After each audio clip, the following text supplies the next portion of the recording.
Yo, what's up, everybody? Y'all know who it is. This is week 3 of Game Design Month. Game Design Month. Week 3. And it continues. Episode 2, 7, 5. What? Whoop, whoop. This is a weekly podcast holds up every Monday in which we talk about video games related topics on outofcontinues.com as an MP3. It goes up every Monday, and it goes up before that on youtube.com/outofcontinues as a video. And y'all know who it is, but for those of you who don't know, which might be all of you, my name is Stafa. I am the host of the show, and each week I have a guest host with me, and this week it's Kevin. What's up? How's it going, Kevin? It's going well. It's been a while since you've been on the show. Yeah, it's been a minute. Yeah, Been more than a busy minute. work. Yeah, it's been several thousand minutes. Yeah. So this week's episode segments will include our main topic, which will be on transmedia worlds, and after that, we got a quick announcement and news. That's it. That's going to be this podcast. So one quick disclaimer that all opinions expressed on the show are of our own and not of our employers or the past, present, or future. Hashtag don't fire Staffa. Hashtag get Staffa promoted. Yay. So anyways, let's get going and let's talk about transmedia worlds, because stories and games, they take place in worlds that you can create and design. And let's talk about why and how, because this is Game Design Month. Let's delve into that. Let's immerse yourself in the world of game design. So, transmedia world. What is a transmedia world? Do you know, Kevin? Yeah, but I would like to hear you explain that in your lovely voice. My lovely voice. I didn't know it was lovely, but anyways, I think you need some hearing aids or something. Well, then my headphones just must be really good. Oh, or maybe they're just really bad. Can you see my voice acting? I can. So anyways, transmedia world, or transmedia, basically transmedia means when something takes place across multiple forms of multimedia, such as print, books, magazines, newspapers, comics, etc., video, animation, toys, video games, movies, film, audio, music, Clothing. dance. I'm gonna do an interpretive dance of Tetris.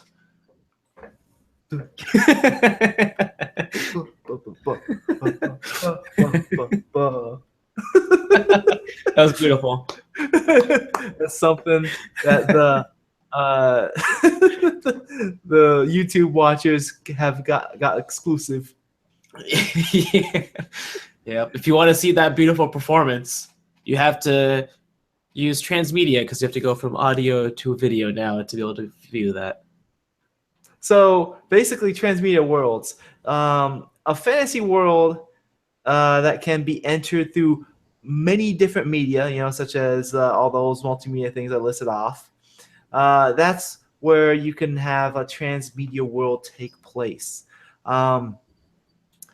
So, like, a good example of one of the very first transmedia, or one of the first really popular ones, first transmedia worlds, was like Star Wars would be a really good one. I mean, I know Transmedia has been taking place a lot longer than that, but I think that was like the really big one that took advantage of a lot of different forms of media. And like Star Wars, the movies, the original 3 came out, or the original 1 came out. Mm-hmm. And they had like those old toys that were like the GI Joes. And there'd be some people that would be like, "Oh, this cheapens the greatness of the movies because they're trying to sell out with these toys." But in actuality, those action figures they basically formed a gateway for kids to create new adventures in the world of Star Wars. Like they would take their favorite characters as well as have a stormtrooper because they need a bad guy. Yeah. They have either a stormtrooper or Darth Vader or whatever. And if you watch kids play with action figures, they're not recreating the scenes from the games for the most part. Like if you watch kids play with action figures, they don't recreate the scenes from. Sorry, did I say games? Yeah, I meant movies. Yeah, they're not recreating the scenes from the movies. For the most part, they're creating their own adventures because what they're doing is they are using those toys as a gateway to get themselves into that world.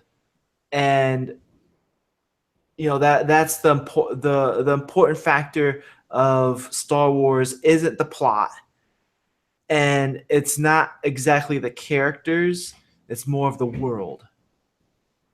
The characters are just playing a role within the world, and they're using those action figures to create new adventures for that world.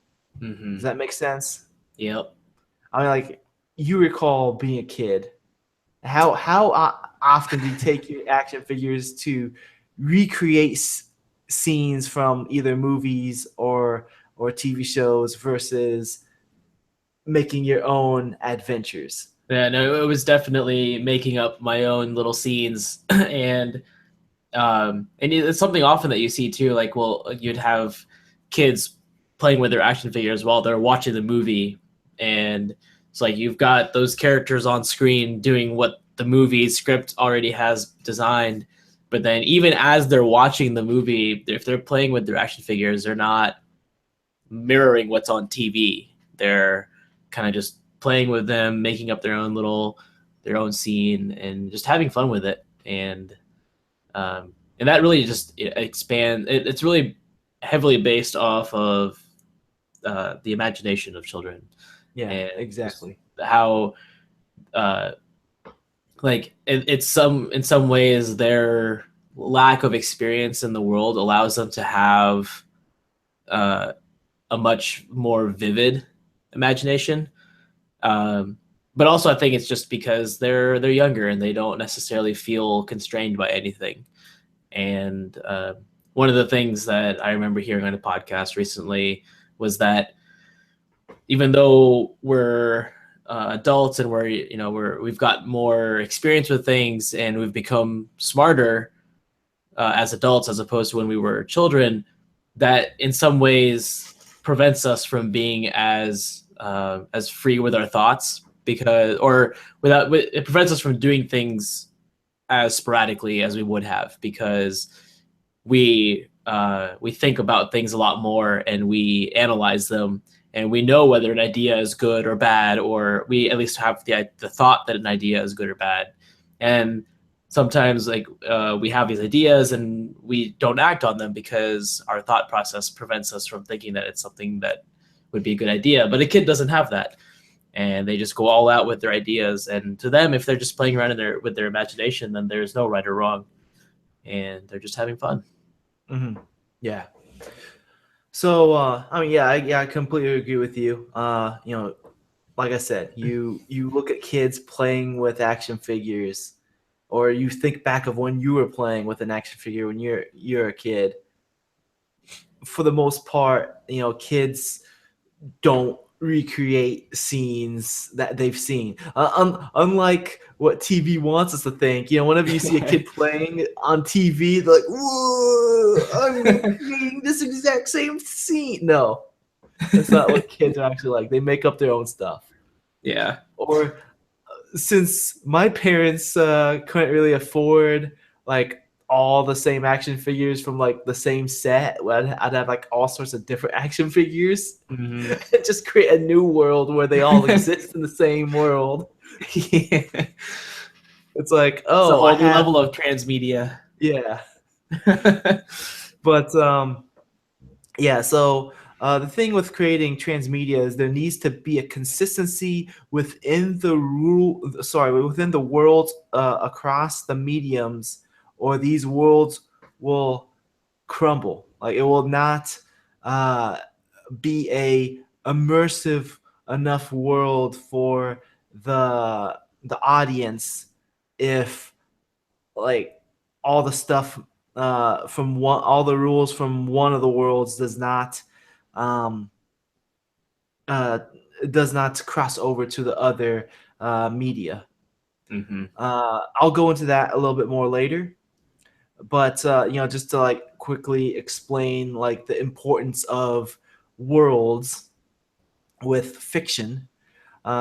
If you look at print, you got your magazines and newspapers, and you got books. People will easily toss away old magazines and newspapers because even though they still get like entertainment value out of reading magazines and newspapers as you would like with a book, you're gonna revisit the book more often because one, I mean, the newspaper is like out of date after a Yeah. day, but two, the book also has a world within it, and you want to Mhm. visit that world. Yeah, and actually, I was just about to mention that too. That most magazines are also really timely, especially if it's like a hobby magazine where you're usually getting information regarding that hobby that's relevant to that time. Uh, but beyond that, there are very few magazines that are, uh, I guess, useful in some ways beyond the time of their release. I But subscribe to Duck Hunting Monthly.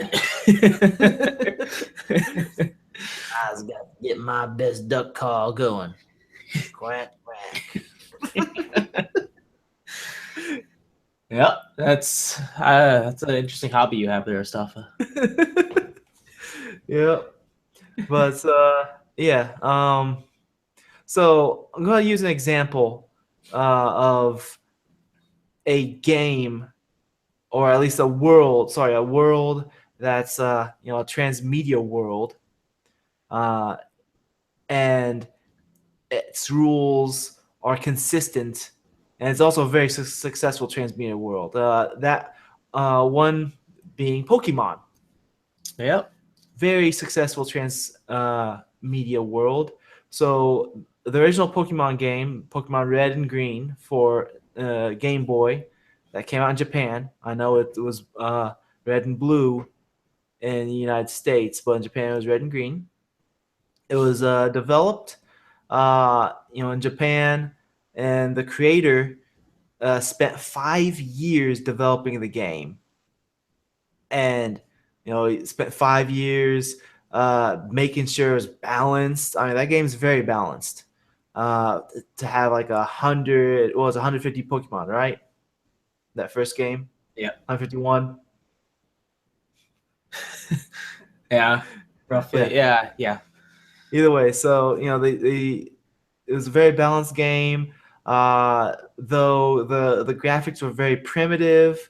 Uh, the Game Boy could only support like 4 shades of green, and like each Pokemon was like a static image that just like it just wiggle when it attacked.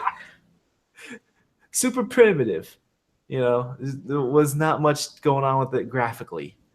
But despite that, people were able to get immersed into the world because of the fact that it had like the transmedia working with it. Um, it had like an anime going on at the same time as well as a comic in Japan. But mainly the anime because it was in both Japan and the United States. Took place within the same world. The rules of the world matched as far as like they have to catch the Pokemon with a Pokeball, and Yeah. And then all the Pokemon were the same between the show and the games. And they even had most of the same characters. They had the gym leaders, Misty and Brock. They were in the game as well as in the anime. Ash was a bit different. Like in the game, it was Red, and also you name the character. So Red is whoever you want Red to be. Yeah. But other than that, like Ash looked similar. He had the baseball cap. Bam. I mean, a lot of people probably named their character Ash anyways. Yeah. Matching rules, matching characters, matching Pokemon, and watching the show made the game a more vivid and exciting experience. And then later, they also introduced the card game. After they partnered with Wizards of the Coast, creators of Magic the Gathering. Yeah. And they made a card game that used the same Pokemon, and it also had a system in which it was very similar to the game. So, like, it was very consistent between all the transmedia. Yeah. So, yeah, and that's probably one of the biggest examples of doing transmedia correctly.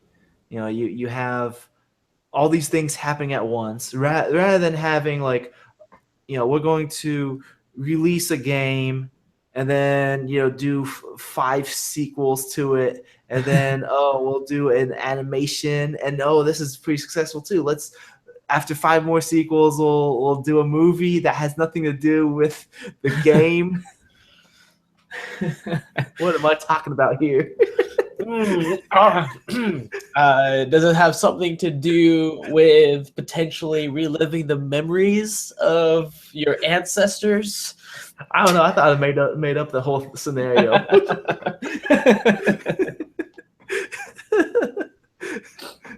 But either way, it's not like all like transmedia projects are going to be successful. I mean, there was one game, it was an MMO, and it had a show going on at the same time on Sci-Fi. Oh yeah, it was like something with a D. Yeah, I know exactly which one it is, but for some reason I saw a coworker wearing the shirt today. Was it Divergence or Divergent, something like that? Sci-Fi show and MMO. Not Divergent.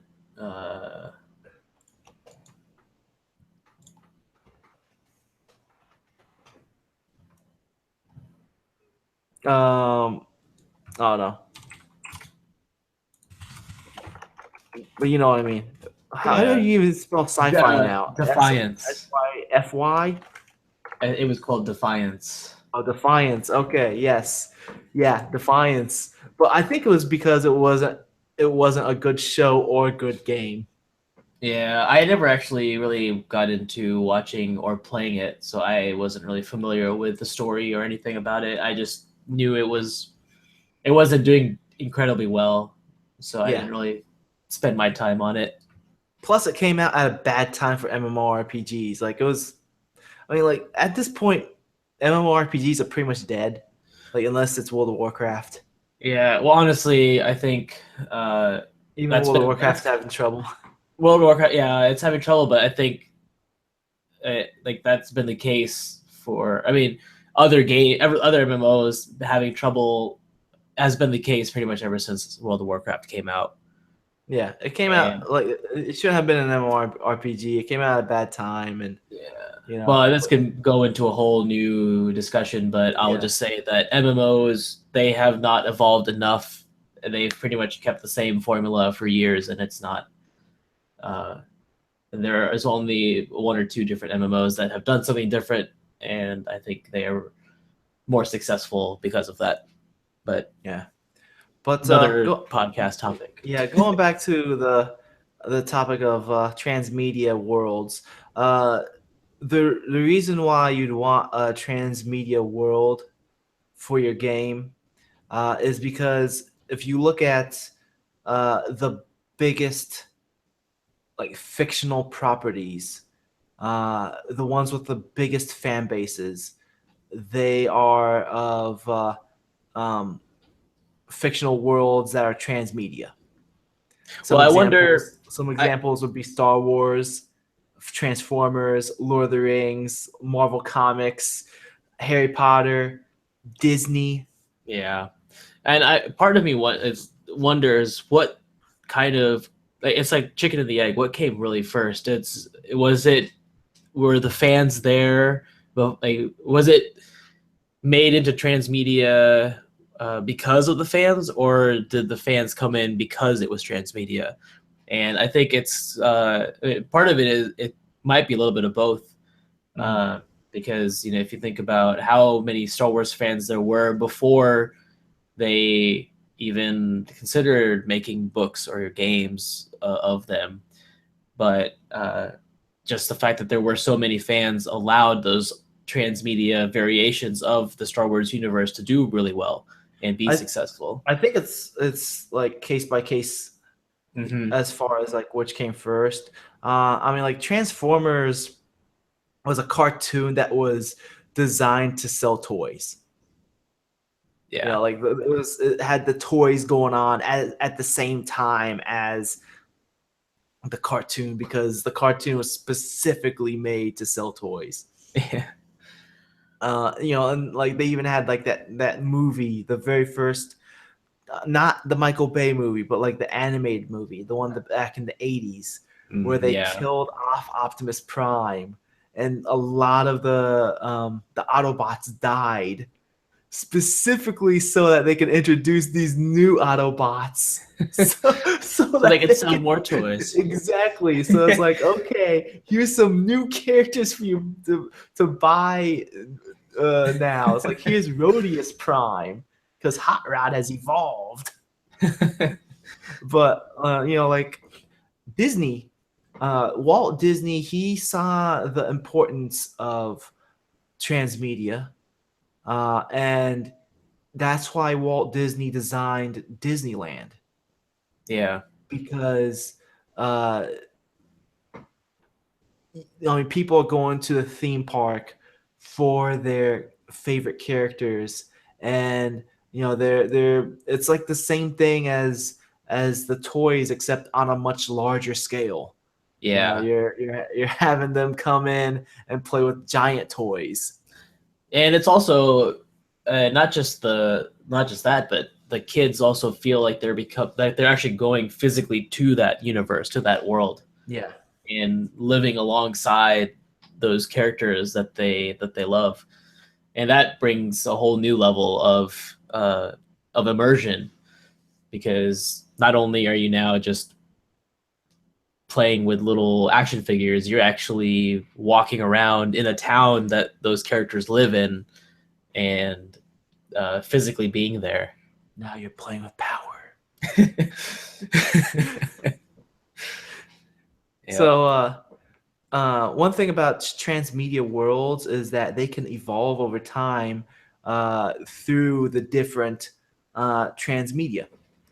One of the earlier examples would be Sherlock Holmes. That Sherlock Holmes has been around for like what over 100 years, Mm-hmm.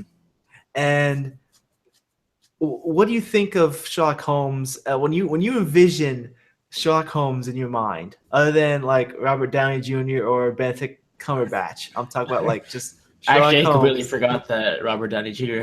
was in Sherlock movies. I forgot those If you existed. if you think of stereotypical Sherlock Holmes, what does he look like in your mind? You always think of that cap with the tobacco pipe and the black cape, like that Yeah, coat that he wears, and yeah, you think of Victorian England, like London, and yeah. So big goofy cap, a big smoke, pipe that tobacco pipe. Those are things that you think about when you think Sherlock Holmes, but if you look at the original novels, none of that was even mentioned. right, yep. The Where that originated from was an actor, William Gillette. He made those famous in his plays, his theatrical Mhm. plays, Yep. and the reason why he chose to wear those things was because his plays were so popular that the theater would be completely packed, and he wore those like big outrageous uh, things like that crazy big hat and the long tobacco pipe because they're so over the top that you can see them from a far distance. So if you're sitting in the very back row of the theater, you can still tell which person is Sherlock Holmes. Hmm. So that's the reason why he started, you know, dressing himself up like that when he portrayed as Sherlock Holmes. And over time, the other forms of media that uh, Sherlock Holmes takes place in, whether it's like TV shows, cartoons, comic books, whatever, he's usually portrayed looking like that now. Yeah. And yeah, like they've even made some games, and like the new BBC series has done really well, and they've changed like the. It's interesting that you were mentioning like there has to be consistencies, and really the only consistencies between the uh, the originals and the BBC series is the fact that his name is Sherlock Holmes, and he's got uh, that he solves mysteries, but it's a He completely has different Watson. time.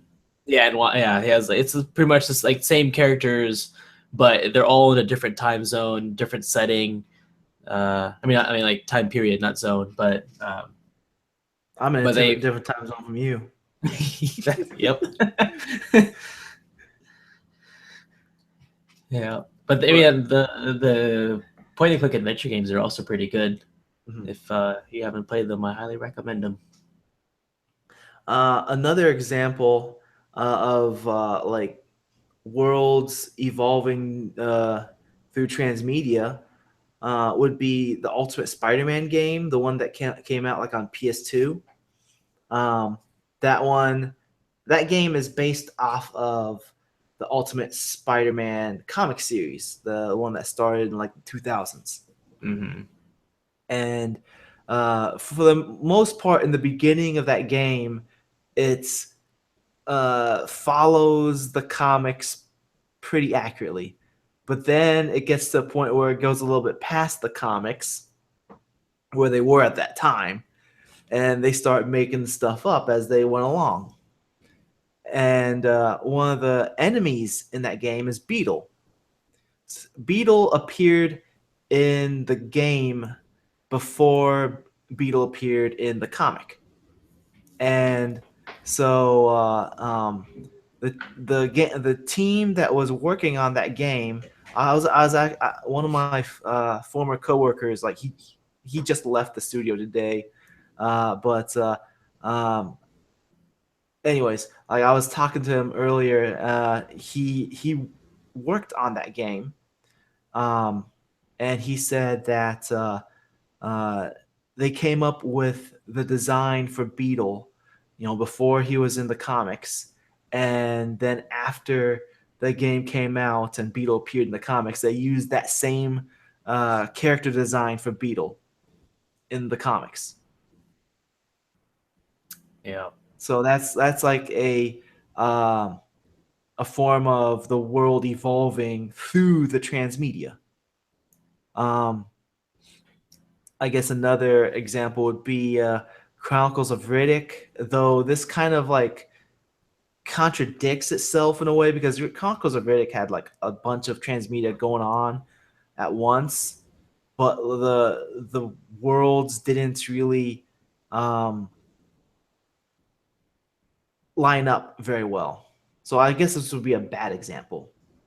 Uh, a good example being Spider-Man. This would be a bad example. So in Chronicles of Riddick, they had Pitch Black first, and then they had Chronicles of Riddick, and then they really wanted to hype up that movie. There was a bunch of transmedia going on at once. There was like an online comic called Slam City, and it explained how Riddick got his night vision. It was like through some surgery, and then the game Escape from Butcher Bay came out, and they had to retcon the way how he got his night vision powers because in the game he got it through like some supernatural way.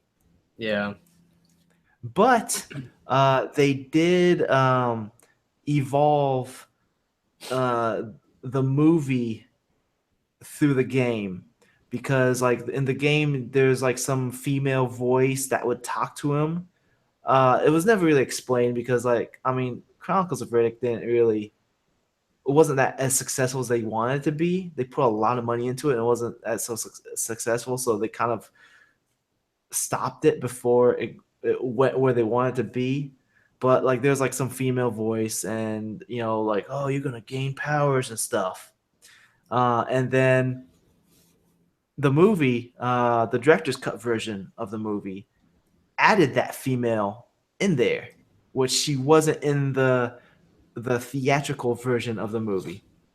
Like they added her into the director's cut on DVD. So that's another way of evolving. Interesting. But yeah. So let's go over some stuff that some successful trans media worlds have in common. So one thing that they all have in common is that they tend to be rooted in a single medium. For example, Star Wars was rooted in the movies. Mm-hmm. Superman rooted in the comics. Star Trek rooted in the TV show. Pokemon rooted in the video game, etc., etc. So it seems like the successful ones, they focus on like here's where the main thing is going on, but we're going to have like the transmedia support it. Yeah, and actually, I can give one counterexample to this, though. I mean, I definitely agree that is what tends to be the case for most of the successful ones. Mm-hmm. But a recent example of one that would go against that is the Witcher series. The Witcher was actually a series of novels written by a Polish author. And several years ago, I don't know when the first book was published, but it was not very widely known outside of Poland. But when CD Projekt Red wanted to turn it into a game, that's where the popularity of Witcher took place, was through the games. And not very many people knew about the books, including me, until after they had played the game and wanted to learn more about it, and then learned that they were actually books first. And so I think that was a case where the books were they were first, and they were kind of like the main source of that universe, of that world. But then the thing with the books was, weren't they not localized Like they at the time of like at least the first two games, the books were in Polish. Yeah, I think that was also a big thing. Is they just weren't. It wasn't possible for them to be widely known. Yeah. But that was the source of the whole Witcher series is the books, and I think that the games really helped boosted the sales of the books too. I Uh, mean, that's also like a similar thing with Metro, Metro 2033. Like oh yeah, it's based off books. yeah, those Uh, are Russian novels. in fact, I can't remember which one, if it was Metro 2033 or Metro Last Light, but one of them you actually can find the book in the game. Well, it's not like you can pick it up and read it, but still, it's Yeah, like it's you like one of the find like a props in the model of a game. book. That's pretty cool. Um, second thing. So the first ones they tend to be rooted in the single medium. Second thing, they are intuitive. So basically, like if they're easy enough for like the audience to understand that this is the rules of the world. Like for example, Batman is a superhero. Superman is also a superhero. They live in the same world. I mean, that's easy to understand. It's like okay, all these other DC superheroes, they all live in the same world. That's very easy to understand. There's not like, well, I guess I was gonna say like I don't with know. with their multiverse stuff, I guess that's not that easy to understand. All right, that might be a better And example. I think especially with how comics have gone, I think that especially in the very beginning, I don't know if it was ever really implied that all the DC characters were all in part of the same universe until much later when they started doing the uh, like when they started putting them together in things through like Justice League or making those connections. But I, especially like in the beginning Well, of yeah, in the very beginning, like it was basically assumed that they were all in the same world, but like eventually they started crossing over and yeah into the other comics. Um, but another example would be like Toontown, with Roger Rabbit. Um, all the cartoons live there. yeah Boom. There's not really much else to understand other than all the cartoons live there. or they're from there and that's where they've originated. Yeah. So they are intuitive.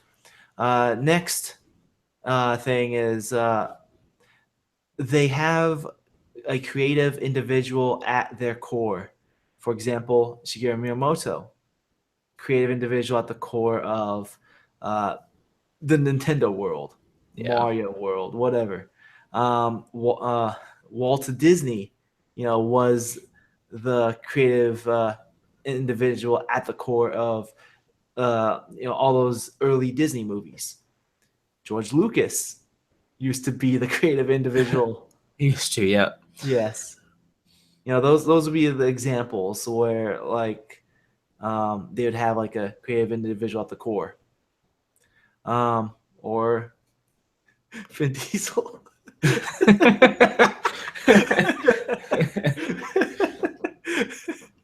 uh, okay. Next thing, they facilitate the telling of many stories. So transmedia worlds, they have the most successful ones. One thing that they have in common is that the world is able to tell more than one story. More than just one plot line. Yeah, and I think that really relies on them building out the lore of that world and adding things that aren't necessarily important to the plot line that they're just telling. Because if you go back to the like the Star Wars example, I mean that just started off as that was going to just be a single movie, isolated and on its own, and like as they were writing the story, that was their intention, that it was just going to be one movie. But as they built it out, they saw potential for it to be a trilogy, and then beyond that, then they started building off of the world that they had created and creating um, writing things about planets that they never even visited in those movies, and making up creatures that you probably never even saw in the movies that would live on those planets. And they just kept expanding on things that were not vital to the success of that one movie or the trilogy. Some might argue they expanded too far. Yeah. I didn't want a Jar Jar Binks. Yeah. But and I think that's something that can be added on to majority of things that are written.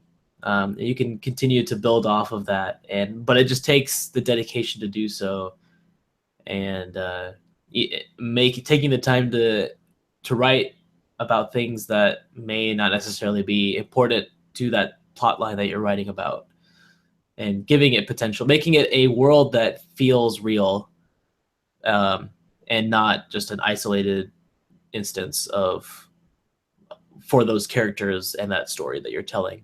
Yeah. Next thing, it makes sense. The world makes sense through any of their gateways. So, like I said before, action figures being a gateway for Star Wars or whatever. Mm-hmm. A good example of the world making sense through any of the gateways would be Pokemon. Whether it's the anime, the game, the card game, any of those three. Those are the three main things going on at the same time. It made sense. I guess the card game made the least sense on its own without the story going on. But as a card game, you can play it and understand the rules at least. Yeah. But no matter which gateway you went with Pokemon, it made sense. A bad example of a transmedia world would be The Matrix Reloaded. Because if you watch The Matrix Reloaded, it's like, yeah, I just watched the sequel to The Matrix. But if you play Enter the Matrix or watch the Animatrix without watching Matrix Reloaded, you're completely lost. You don't know what's going on. Like, those things are dependent on Matrix Reloaded. Like, both Enter the Matrix and Animatrix. They're 100% dependent on it because they're all about showing a different perspective of the storyline. Here's what this person did while the camera was off of them and it was focused on Neo. Ooh, it's like, no, this is not that good. And the fact that you're laughing over there shows that you agree. Yep. It was a complete mess. It was a cool idea, but in execution, it wasn't that good. Yeah, but I think especially since like The Matrix Reloaded, it was in theaters at the time where the game Enter the Matrix came out, and it's like, okay, I just watched this movie in theaters, and now I'm playing this game that shows a cutscene that's on this specific part of the movie, but I can't really go back and watch the movie to like see if it connects seamlessly or not because it's not on DVD yet. Mm-hmm. It's like it was just kind of a mess. I mean, if it was like, I could watch the movie at the same time as play the game, kind of like switch back and forth real quick, and that's kind of cool. But either way, it was still kind of messy. Yeah. Were you about to say something? Sorry. Oh yeah. I feel like some people actually really liked the Animatrix stuff because it did add quite a bit to the story. But I do agree it was pretty dependent on having watched the movie and knowing what happened or what is happening to be able to fill in those gaps. And it's not very welcoming to people who haven't watched the movies because you just don't know what's going on. You're kind of thrown into the middle of something that's already been established without having any context. Yeah.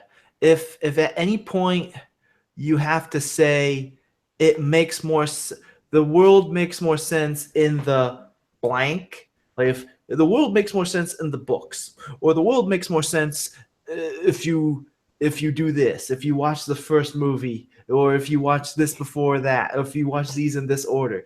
If you had to say it makes more sense blank, then you messed up in Well, making a transmedia world.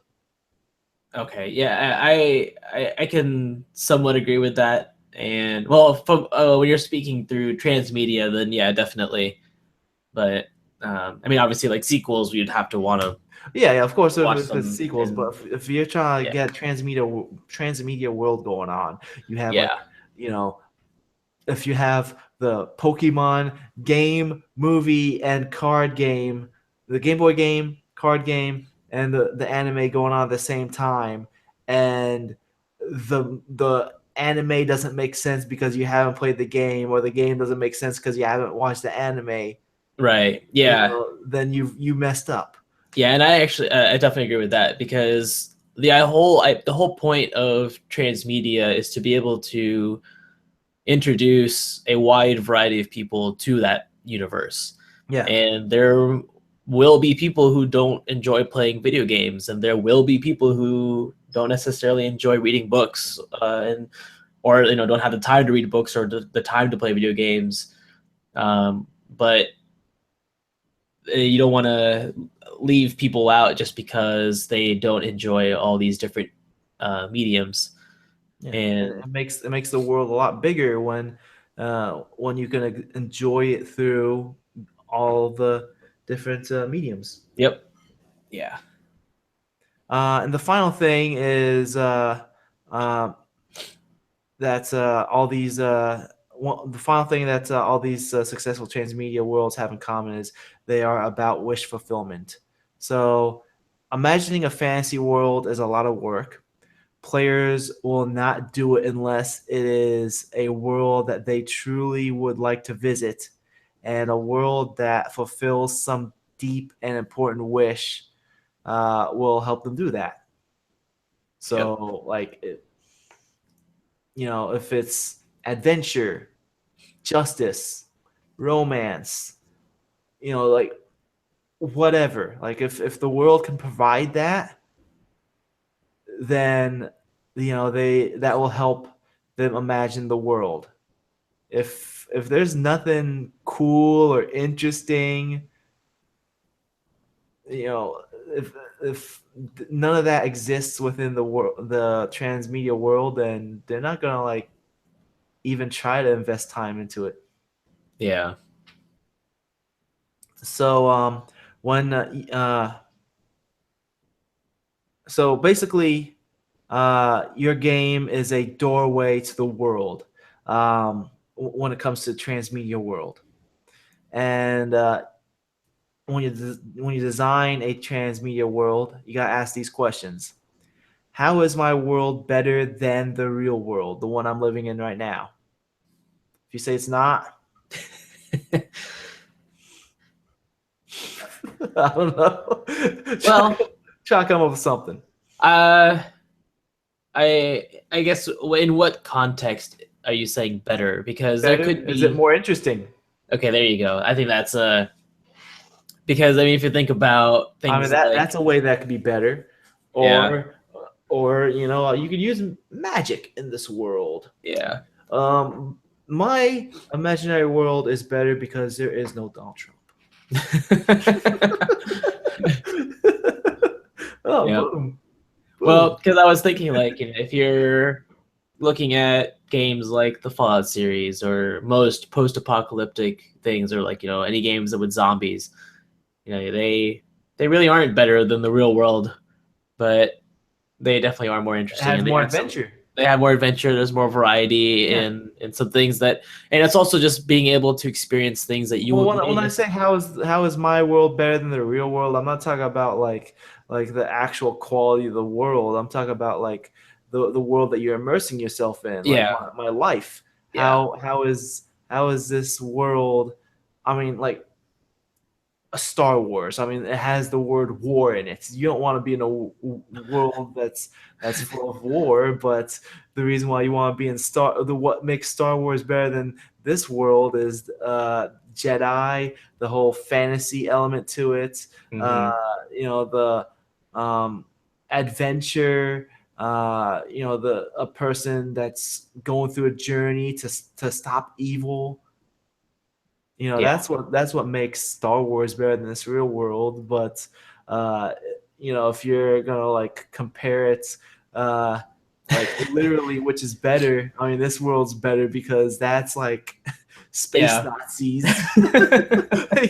I mean, like the Empire is literally space Nazis, and Yeah. that's technically not a better world. Yeah. And So also, I'm just reiterating on better. yeah. Yeah, and that's also being able to experience things that you may not be able to experience in the real world, Yeah. for whatever reason. And even if it's not, even if it is something that's very similar to the real world, it may not be your experience of the world. Hmm. But being able to have the ability to engage in those things in a virtual world where there are no consequences in your real life, really, um, that's also something that can really help with the engagement, or like getting people to be interested in it. Yeah. Um. So yeah. So the next question you want to ask yourself is: Can these multiple gateway can can there be multiple gateways to my world? How do they differ? How do they support each other? I'm going back to Pokemon. The Yeah. different gateways, they all support each other. They all add to the overall world. And finally, is my world centered on a single story, or could many stories happen here? And you definitely want more than one story to happen in your world. If you just got one story going on, it's it's not going to make the world as interesting. I mean, even Lord of the Rings, which just has like one central thing going on, which is the let's take the ring to the volcano. It had multiple stuff going on. There's like Yeah. multiple wars going on.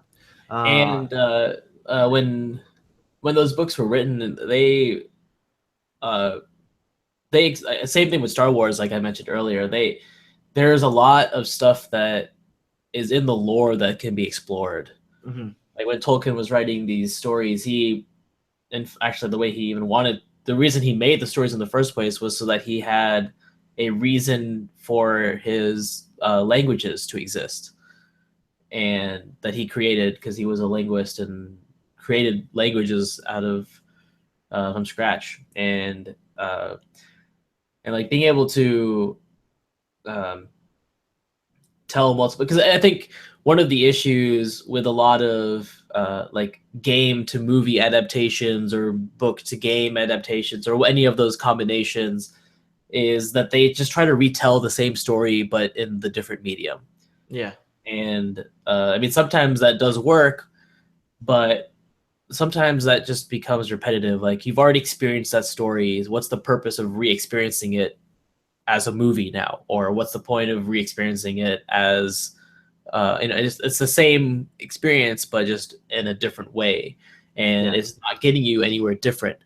I mean, there are some examples of this that I think have uh, and there are successful examples of this. I mean, the Two Towers. I mean, from Lord of the Rings, the the movie was obviously very successful. The book was very successful, and they're telling the same story.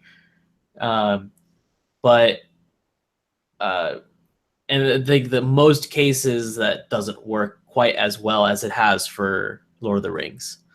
And like the game also was very successful. So like all three situations, it was pretty much the same story, but uh, it was done well. And I think most book to movie adaptations do relatively well. I mean, there might get some people complaining that they weren't as accurate in the movies. I mean, they didn't keep weren't true to the books. Yeah. But Like World of Warcraft, or sorry, Warcraft, yeah, like the movie Warcraft, that is not a good gateway right. because I haven't watched the movie myself, but from like all the reviews, they basically say you need to be a fan of the original games to Hmm. understand what is even happening in the movie, and that is a bad example of transmedia. Yeah, It's very crazy that like Warcraft and World of Warcraft ended up with a transmedia, a movie that is so disconnected as far as being a gateway, because the fact that like they got so many stories going on with that entire universe, yeah, through the games that span two genres, uh RTS and MMO, and I guess kind of Hearthstone, but Hearthstone's now kind of its own thing as well, so I don't really hmm, count that. But again, games that span two genres. They have books, they have comics, they have toys, and there's like all these stories and lore to Warcraft. In fact, there's more lore to Warcraft than there is to like the Lord of the Rings universe at this point, yeah, because of like all of that. But yet they release a movie where it's like, hey, we're gonna just retell the story of like the first game or so, and you need to be a fan of that game, otherwise you won't know what's going on. yeah. And it definitely doesn't help, especially when people are.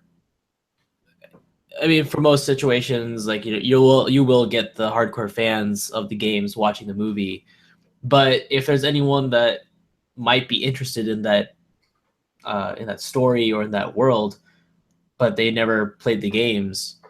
then the movies wouldn't help them. Especially Uh, when those games are really old now. yeah, Like there are kids and teenagers who are probably fans of like World of Warcraft, but never played Warcraft hmm, because that game came out way before they were even born.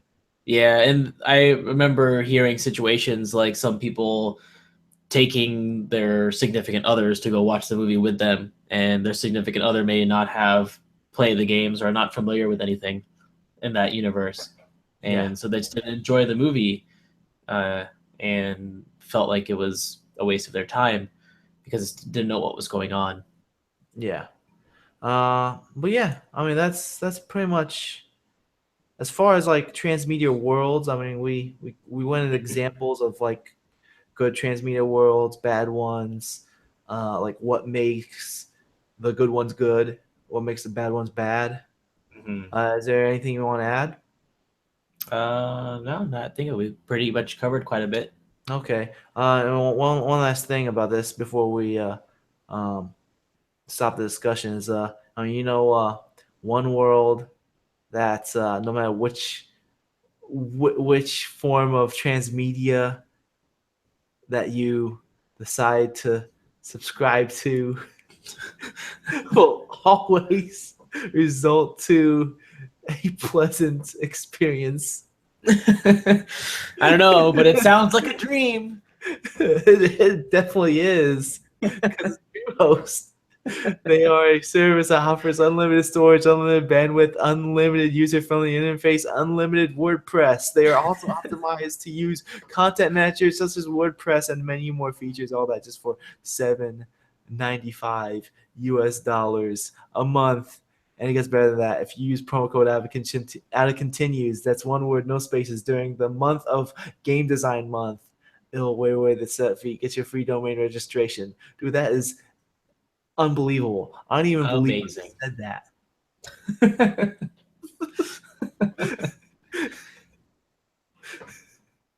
It's insanity at its finest. I mean, that's like Yep. transmedia at its most media and most trans.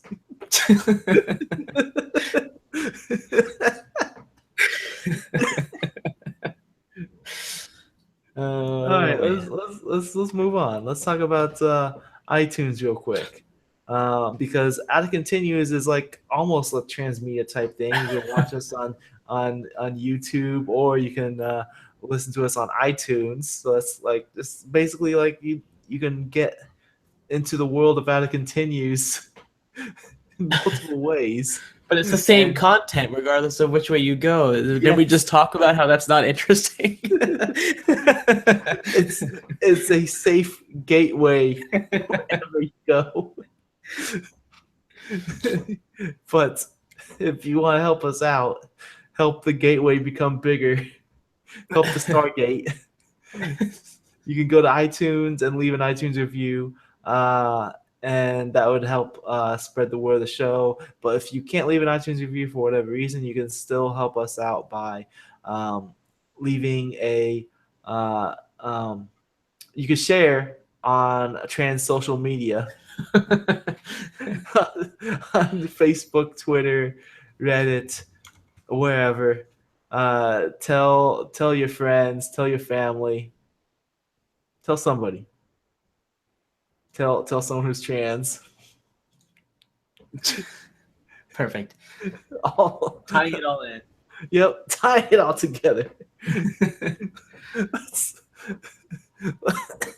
Let's move on. Let's talk about some news. Let's talk about some gaming news. As I screen share. Bam. There we go. All right. So, first news topic I got on here. Alan Wake vanishes from stores next week. Holy moly. What are you going to do? Hide your kids, hide your wives. I'm so sad.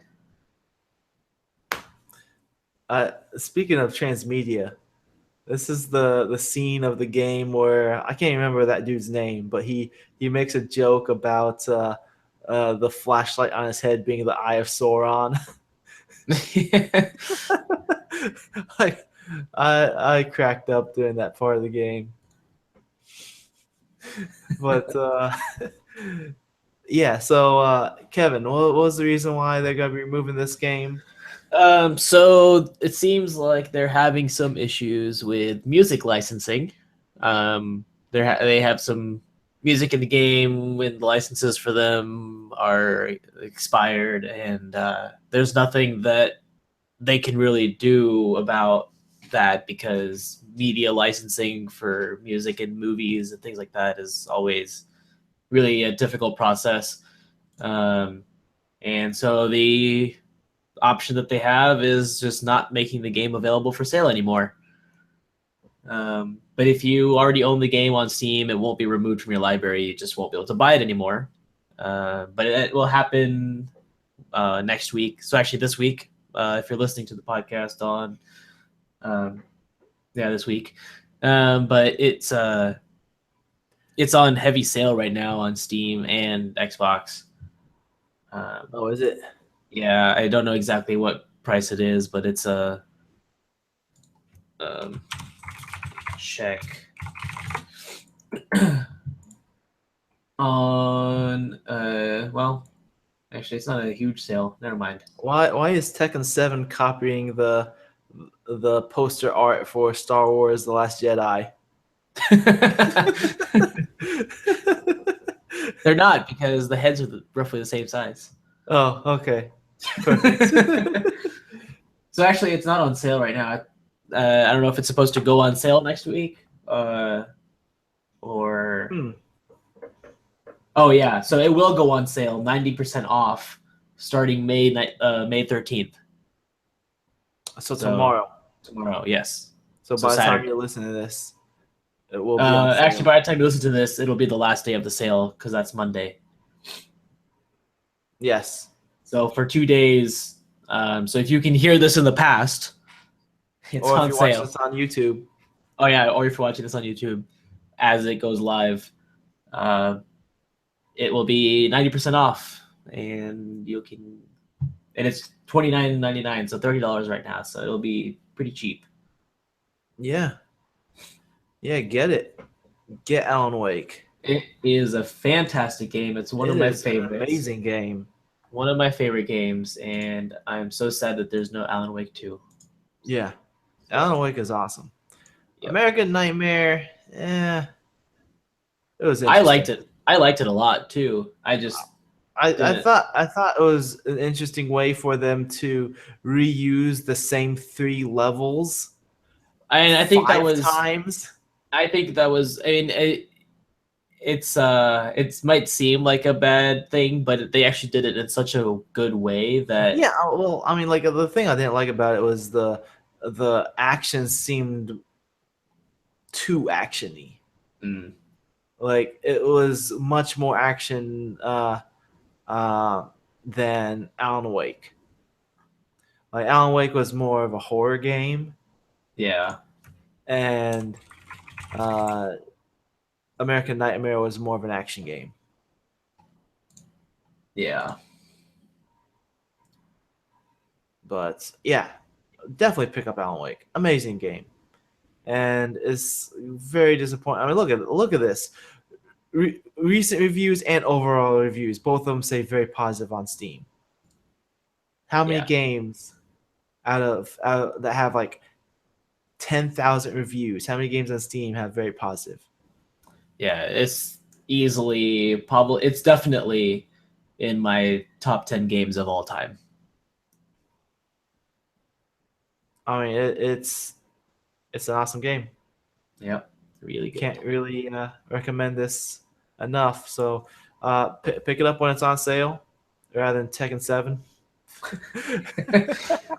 And um, yeah, I mean, it sounds like this will probably be gone for good because I can't imagine them taking out the music and replacing it with something else because that's going to be way too difficult for them to like go back into an older project and like strip out all of the music that they no longer have licenses to and then like replace it with completely different music that also fits into those specific parts of the game.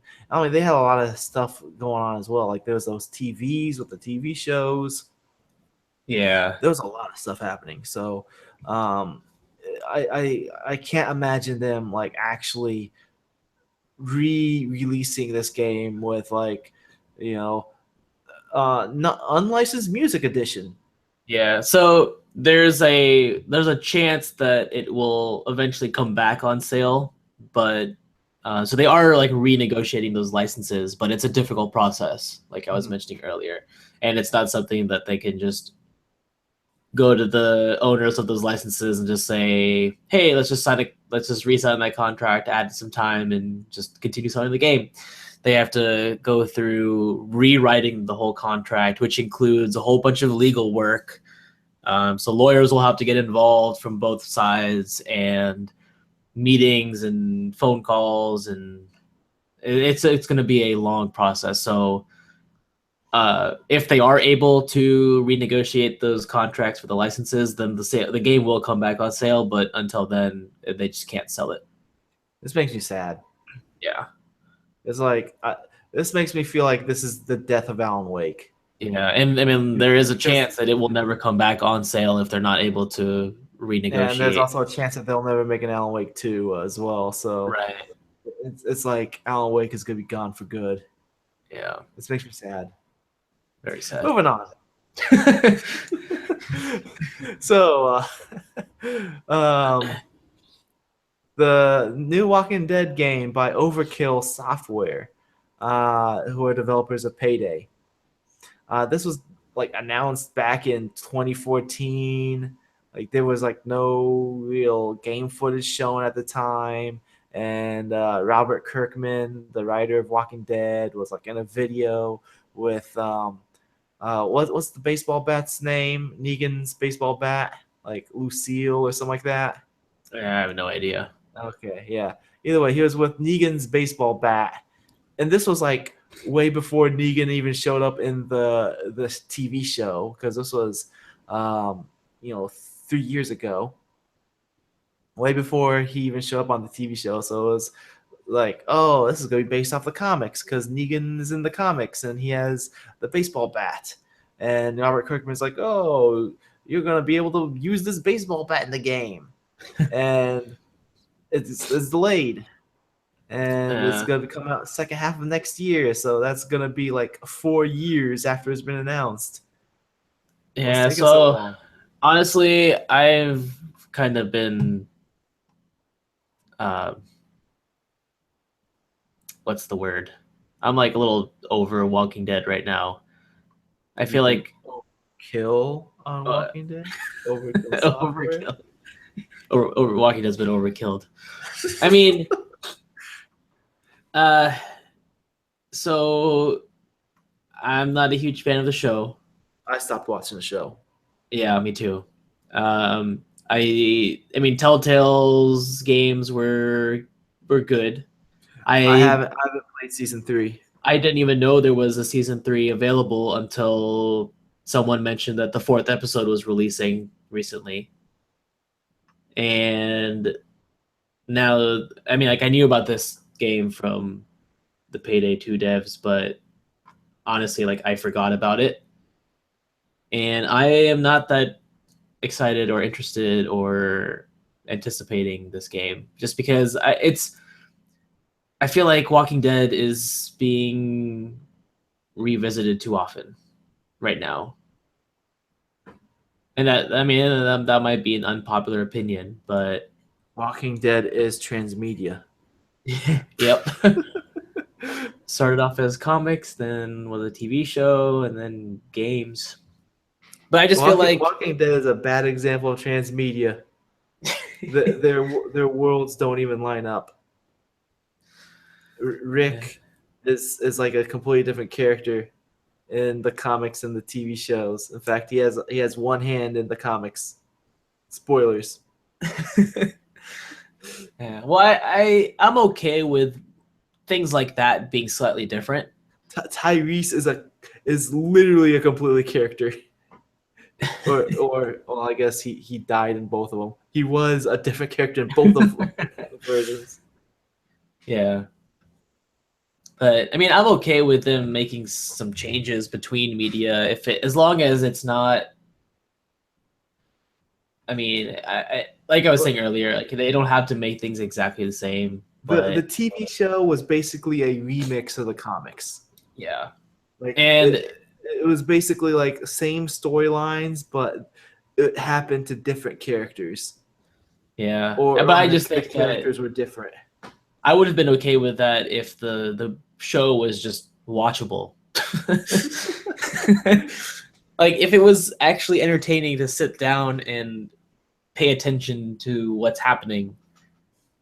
I got really frustrated with the show, and I think the only reason that I continued paying attention to anything Walking Dead recently being within the last few years was because of the first 2 Telltale games.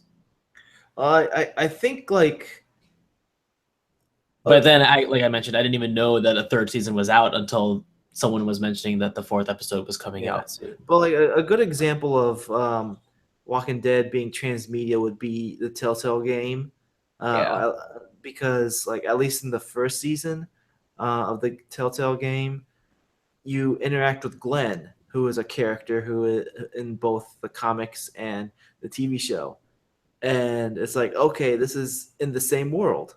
Well, I don't think that even Glenn at was the same time, like the season 1 of The Walking Dead is a standalone game that is not dependent on knowing anything from the comic or the TV show.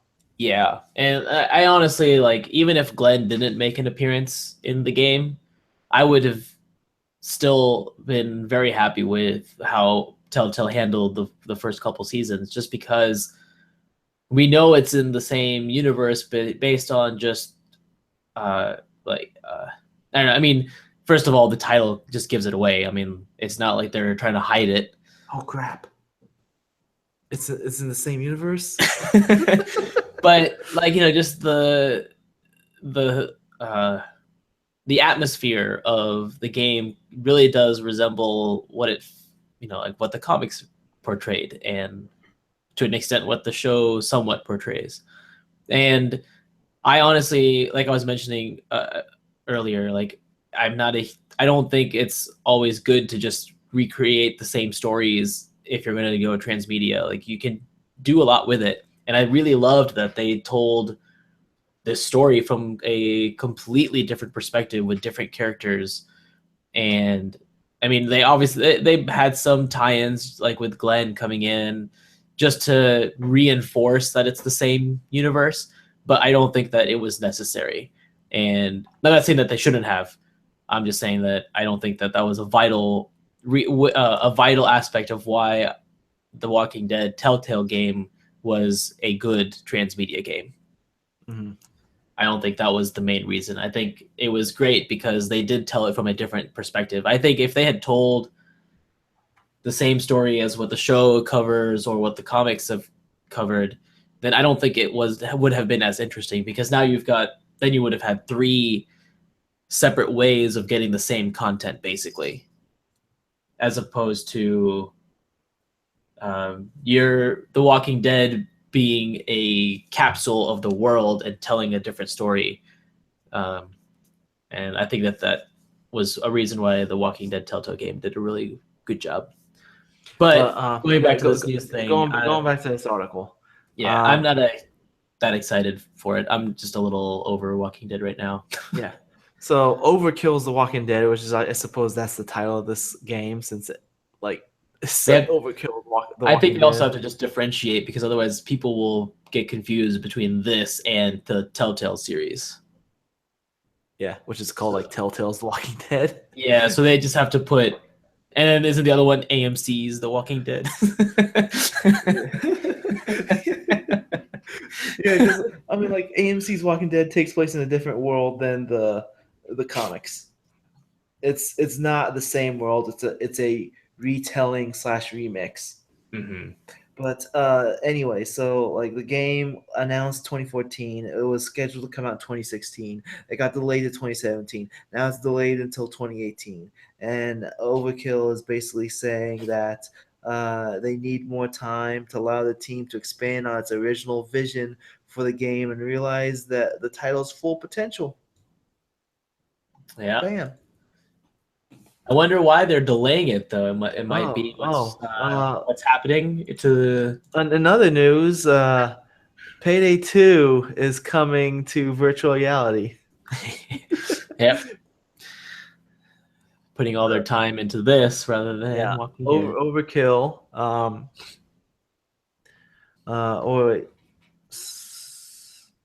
Well, I know Starbreeze owns Overkill. It doesn't really mention Overkill in this article, though. So I don't know if Overkill is working on this or if Starbreeze themselves is working on this. But I think it might be Overkill. But anyways, so yeah, Payday 2 coming to virtual reality. Bam. Moving on. All right. So Microsoft is building VR MMO for Xbox and PC. Job listing indicates. Kevin. Yes. So there were some job postings on the Xbox website that are looking for MMO people who are for developers for an MMO. So here's actually what the job posting says. It's a senior design manager. It says, "Do you love MMOs? Are you excited about virtual reality? Would you like every Xbox user?" Huh? Oh, would you like every Xbox user to experience your design every time they use it? Sure. We are embarking on a bold charter and need your help to take us to the next step. Okay. So basically, this is pretty much saying we are making an MMO. It'll be in virtual reality. And there are some things that you can imply from this. The main thing is that we know that Project Scorpio was going to be planned for VR in the same ways that PlayStation Pro was a thing because of VR. Um, I mean, yeah, they really advertise the 4K stuff and the um, for both platforms, but I think the main reason that both of those mid generation upgrades were a thing is because of VR. Um, and so one thing that we can imply from this job posting is that Scorpio is probably going to be supporting Oculus Rift and or the Vive. We haven't really seen any news about Microsoft developing their own VR headset. They kind of put a lot of their resources into their HoloLens, which is AR. And I think that if they were going to announce anything VR that they were working on, it would have been a while back when PlayStation had their VR announcement and when Rift and Vive were both becoming popular. So I think in some ways this unofficially, it not really confirms, but unofficially implies that Scorpio will support either the Vive or the Rift or both of them. And it kind of makes sense because one of the things that Microsoft has been really pushing for over the past few years is unifying everything under one operating system. So your Xbox literally runs Windows 10 with just a different user interface. Your computer runs, Windows 10. If you have a Windows phone, it's running Windows 10, and they're basing this whole thing around UWP, which is the Universal Windows Platform. And so if you're making, and that's kind of why a lot of Xbox games have also been coming out on PC with the Play Anywhere. It's because they're now really supporting that whole idea of it's all one system. It's just a different way of interacting with it. And so if you make a game for Windows, it is already natively going to work on Xbox. You just have to give it support for a controller and being able to run through that UI. But other than that, like on its main under basis of the game, it works on both Xbox and Windows. So I feel like that is kind of why I would assume that the Rift or the Oculus would work on Xbox, because it's just running Windows 10, so they just need to get the software to read on the Xbox. I mean, for it to basically interact on there. Mm-hmm. But then it's either that or Microsoft is actually making their own headset and will announce that alongside Scorpio. But I don't think that's very likely the case. Yeah.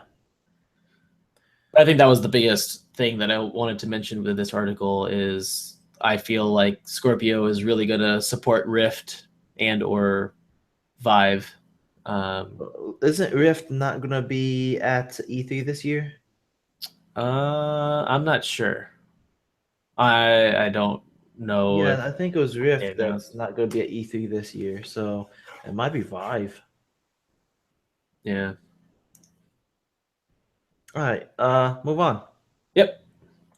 So, Call of Duty Zombies Chronicles has been announced, and there's a bunch of trailers out right now. Like there's a cinematic trailer, there's a gameplay trailer, there's like some storyline weird thing trailer. So this article has like the whoops, don't want to autoplay that. Whoop, no, stop autoplaying. Yeah, it says like the gameplay trailer, and you got to watch it, right? I did. What do you think? I think it's interesting. I don't play very much zombies on Call of Duty in general, but we put a little bit of zombies together. Yep, we did, but yeah, I'm not a huge Call of Duty fan, so I don't play it very often. But it looks interesting. I like the idea of the moon map. Yeah, like all these. So basically, the Zombies Chronicles. These are 8 maps from the previous games. Well, the previous Treyarch game. So like World at War, Black Ops 1, and Black Ops 2. Yeah. So these are all maps that already exist. They're just remastered for current gen using the Black Ops 3 engine, and it's like a $30 DLC. Usually, like the DLCs are $15.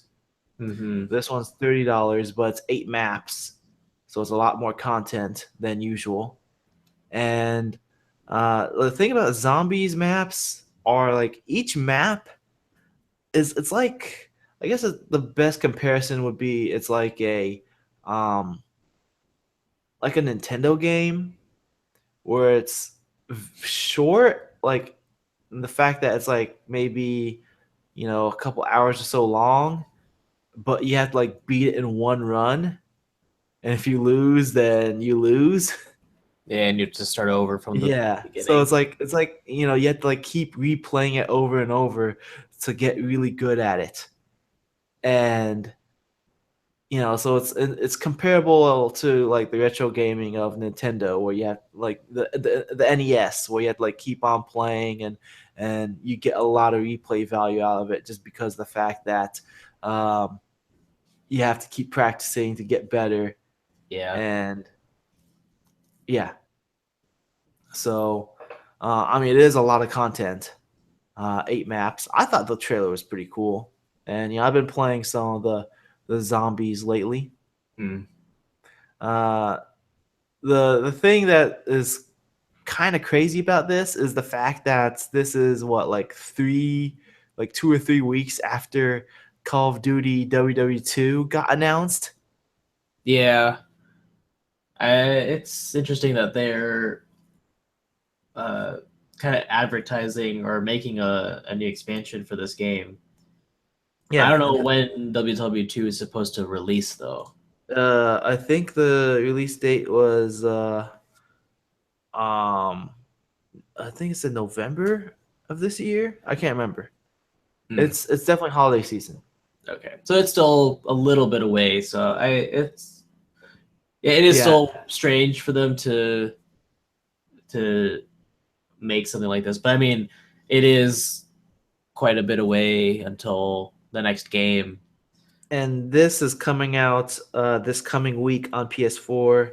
So usually it's like a month or so later on the other systems, but there's Yeah, no official announcement. So you can only guess.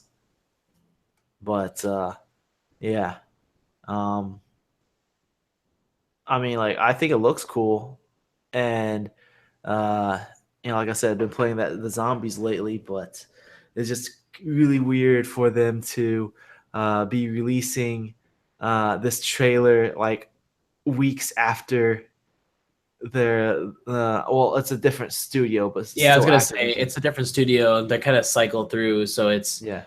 it is strange, but at the same time, I completely understand why it's And being keep in done mind, that this isn't even like last year's Call of Duty game. This is the Call of Duty game from 2 years ago.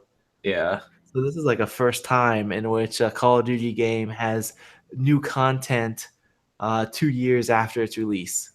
yeah, So yeah. nice. There's a few things here. So yeah, it mentions that's $30 rather than 15.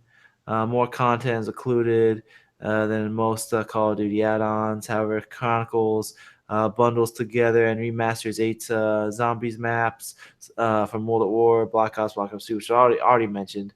Um, and so it's not there's no multiplayer maps. It's just zombies maps, just a zombies mode, which is a uh, PVE mode, 4-player cooperative uh, versus AI.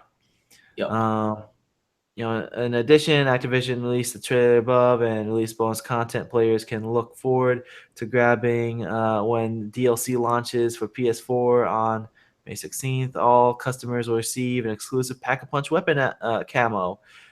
20 vials of liquid. I don't even know what any of these things mean. 2 all new whimsical gobble gums. Gobble gums are a form of persistent upgrade within the Black Ops 3 Zombies mode. Yeah. So one thing that I will say is it's a little. I'm not a huge fan of like one-time use DLC things. I mean, that's just microtransactions. Because I mean, if you look at what Mankind Divided did, they had pre-order bonuses that could only be used once, and if you played the game, and then there was also like a glitch with the saves for a while. So if you played the game, redeemed your abilities, like the power-ups that you got for pre-ordering the game, and then if you ran into the save game glitch or had some bugs that caused the game to go corrupt, you'd have to start over and you would lose all those bonuses permanently unless you bought more. But this one is doing something somewhat similar where you get 20 vials of the liquid divinium, and then it's only a one-time use, I'm sure. At least, unless I'm not sure because I don't play very often, so maybe I'm not 100% sure. But here's one thing else about it is that they're releasing what's this called? A theme, a PS4 theme or skin? Yeah, their themes. Yeah, the PS4 theme, and the art. So basically, it has like the 4 characters that you play as, and the art is done by. Get this out of my face. Yeah, the art is done by the artist who drew the Metal Gear. Yeah, I was gonna say it looks just like Metal Gear stuff. Yeah. Yeah. So that's pretty cool. The fact that, a lot of people really love that artwork. So I mean, especially myself, I love Metal Gear, love the artwork. It's pretty cool looking. I like it. But move on. Let's talk about going from Activision to EA. Mass Effect. So BioWare. Basically Mass Effect has been put on hold. There's not going to be a new Mass Effect for a while, and there's a new IP that they were working on has been delayed now. Is that what you read earlier? Yeah, so it looks like they had a new game that was supposed to come out mid next year, 2018. Ouch! Next year? It was supposed to come out April 2018, but now it's pushed back almost a full year to 2019. Push it back to 2020. Yeah, I mean, BioWare does have a pretty big team, and they've kind of split it so that they have, because their 2 main IPs are Dragon Age and Mass Effect right now. Mm-hmm. And so they have, I'm sure they've got a Dragon Age team completely separate from their Mass Effect team. Yeah. And so they've, at least the pre-production design teams might be different. I don't know about the actual production teams, but yeah. So I mean, it is kind of surprising for BioWare to release a game almost just like pretty much they were planning on releasing it the year after Mass Effect came out, which I don't think they've even done for Mass Effect and Dragon Age, if I remember correctly, but they may have. I'm not sure. But yeah, so it's not getting pushed to 2019. This is very disappointing. Make BioWare great again. Oh wait, they're Canadian. Well, I mean, Andromeda, I've heard good things about it, and I enjoyed my time with the. I've heard very bad things about Andromeda. Yeah, I guess it's mixed, but I did play the trial because I'm a member of Origin Access, and so I got like a 10-hour. Not, I mean, it was like a 10-hour playtime demo basically. Mm-hmm. Um, I mean, in the very beginning, there were some issues that I had with it, but I thought it got a little bit better throughout after you get past like the first hour or so. I don't think it's not a very strong beginning, and I think that is a huge issue just because the first couple hours of the game are very critical. Mm-hmm. Hey, gotta start. Get going. All right. Got 5 minutes or Oh, okay. 7 minutes. Oh, Let's get going. Yep. All right, Vanquish. Confirmed for Steam, and Sega also teases more PC ports. I haven't really played Vanquish before. Have you played it? I played the demo of it. It was interesting, but it's a game by Platinum Games. It's like a crazy. It's like if you take Gears of War, but give yourself crazy sliding jetpack abilities and make it anime, and you're smoking with a astronaut mask on. Then, yeah. Perfect. Sounds like my type of game. I think I own this on PlayStation Plus, but I'm not sure. But I mean, it's going to be HD on PC, so boom. I Nice. think I might pick this up on there. Move on. So we're in the world of comics now because I like to talk about comics. Hellboy. Basically, there has been confirmed that a reboot is in the works. No more Ron Perlman as Hellboy. No more Del Toro as the director. So this is a completely new reboot. Like I really liked Ron Perlman as Hellboy. I thought he did a really good portrayal, and I didn't think the movies were very good. They were all right. Like they weren't bad. I thought they were all right, but like I really liked the character Hellboy. Yeah. And it's gonna be I don't know. I'm not very happy with not seeing Ron Perlman continue as Hellboy. Well, I will say that I think David Harbour he's the actor from Stranger Things that they're using for Hellboy now. He was probably the best character. He played the best character in the show Stranger Things. I'm like 3 episodes in. Oh, I think. I mean, I don't know how he will be as Hellboy, but I'm not afraid that he's playing Hellboy because I think he's a really good actor. Okay. Let's move on. Yep. New X-Men show, The Gifted. They have a teaser trailer. It shows absolutely nothing. It's I don't know. Hopefully it's good. Yeah. No. I like Legion. This is gonna be on FX. So I mean it's a completely different showrunner. Different everything. But yeah. All right. Yeah, the teaser was a little vague, but we'll see what happens. It was teasing. Yeah. I mean, it looked like there's teenagers learning that they have powers and they're stealing from a vending machine. Moving on. Deadpool. So, animated show set to premiere in 2018. They have Donald Glover and his brother Stephen Glover. They are the showrunners, and they'll be producing the show. It's going to be on FXX, the sister channel to FX. Not to be confused with FXXX. Which I think that would be more appropriate for Deadpool. Right. And the animated series is going to be like mature themed. No voice actor has been announced yet.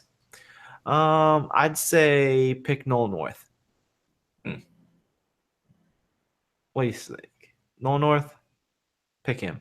Just go. He's already done his voice. Twice. No, more than twice. A lot more times. He did it in the Deadpool game. He did it in Marvel vs. Capcom. He also did it in the animated movie Hulk versus Wolverine. Mm. Yeah, just do Nolan North. Okay. Just do him. Yep. Move on. New Judge Dredd show. It's gonna be called Judge Dredd Mega City 1.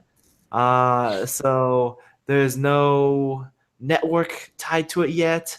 No talent tied to it yet. Nothing announced other than that the show is called Judge Dredd Mega City 1. I guess there's this image and that's it.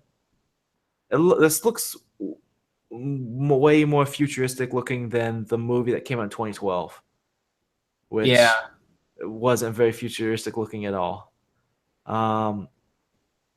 Carl Urban, I know he's expressed that he would like to continue with Judge Dredd in either a sequel or a miniseries, but I am highly doubting that they're going to get Carl Urban to revisit the role. Because usually when you get like a movie actor, their contract costs more than like, you know, a TV actor. Yeah. And he's also a bigger name. So they're probably going to get someone with a smaller name, which is unfortunate. I really liked the 2012 Dredd movie. It was really awesome. Oh, I loved it. It was great. Yeah. I also had, what's her name? Lena Headey. Mm-hmm. Yeah. She was pretty good too. Like, it was awesome movie. Very intense. Just crazy action. It was great. I loved it a lot. Yeah. Final thing. Agent of S.H.I.E.L.D. Season 5 confirmed. High five. Woot. We did it. I just wanted to catch up. We did it. Because I think the very beginning of the season, I told everybody to watch it just to save the show. Yeah. It's saved. Yeah. We did it. Confirmed. I did it. The show is actually pretty good right now. So if you haven't caught up, and what's wrong with you? I have to go back and watch some episodes again because it's been a while. You done goofed. I did. All right, let's start wrapping things up. We have no listeners feedback this week, so if you want to write into the podcast, that's podcast@africanhughes.com. That's the email address. Email us, podcast@africanhughes.com. Send us an email. It's free. You can do it. Just write in something and be like, what's up, dude? My name is Joe MacDaddy, and I tell you, Chad Daddy ain't nothing because he don't got the PS quadruple. So if you enjoy what you've been hearing, you can support us by liking us on Facebook. You can follow us on Twitter. You can leave an iTunes review. Subscribe to the Google Play Music. You can contact us by email us, podcast@africanhughes.com. Subscribe to the YouTube channel. It's youtube.com/africanhughes. All those things I just said, they're on the website. That's www.africanhughes.com. You can give me a tweet. I'm at SayedStafa. That's at SayedStafa. And Kevin over here is? I'm at KS Trehan. That's KSTREHAN. Chad Warden. So I'd like to thank my guest host for joining me today, Kevin. You're welcome, and thank you, Stafa. I'm glad you didn't fall asleep on me. Oh, yeah, I'm getting ready to. And with that said, I'm your host, Stafa. I'll see you guys next week on week 4 out of 5 of Game Design Month. Oh, and if you're watching the YouTube video, click here for last week's episode and here for the week before that, or click on the icon that's on my face to subscribe to the YouTube channel. Bye.